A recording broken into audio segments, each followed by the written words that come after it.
জনপ্রিয় চলচ্চিত্র অভিনেতা সালমান শাহ আত্মহত্যা করেননি। তাকে খুন করা হয়েছে এমন দাবি করে রাবেয়া সুলতানা রুবি নামে আমেরিকা প্রবাসী এক বাংলাদেশি অনলাইনে একটি ভিডিও বার্তা ছেড়েছেন। তিনি দাবি করেছেন সালমান শাহকে খুনে জড়িত ছিলেন তার স্বামী। চীনাদেরকে দিয়ে এই খুন করানো হয়। এতে জড়িত ছিলেন সালমান শাহের স্ত্রী সামিরার পরিবার। সামাজিক যোগাযোগ মাধ্যম ফেসবুকে এরই মধ্যে এই ভিডিওটি ভাইরাল হয়ে যায়। এতে তিনি সালমান শাহের মা নীলা চৌধুরীর উদ্দেশ্য করে কাতর কণ্ঠে বলেন, এই খুনের বিষয়ে তিনি বিস্তারিত জানেন। বিষয়টি যেভাবে হোক আবার যেন তদন্তের ব্যবস্থা করা হয়।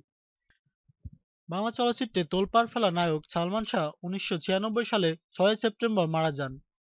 তিনি আত্মহত্যা করেছেন বলে পুলিশকে জানান তার স্ত্রী সামিরা। কিন্তু সালমান শাহের পরিবার একে হত্যা বলে আসছিল। তবে গত ২ দশকে এই মামলার রহস্য উদ্ঘাটন হয়নি।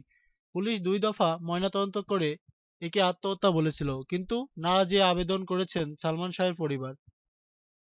মামলাটি পুলিশ ব্যুরো অব ইনভেস্টিগেশন পিবিআই-এ রয়েছে। সম্প্রতি মামলাটি আবার পুনরুজ্জীবিত করা হয়েছে এবং এই মুহূর্তে রাবেয়া সুলতানা রুবি নামের ওই নারীর ২ মিনিট ৫৯ সেকেন্ডের ভিডিওটি সামাজিক যোগাযোগ মাধ্যমে ছড়িয়েছে। ১৯৯২ সালে কেয়ামত থেকে কেয়ামত ছবি দিয়ে সালমান শাহের রূপালী পর্দার যাত্রা শুরু। ৪ বছর ক্যারিয়ারে তিনি মোট ২৭টি চলচ্চিত্রে অভিনয় করেছেন।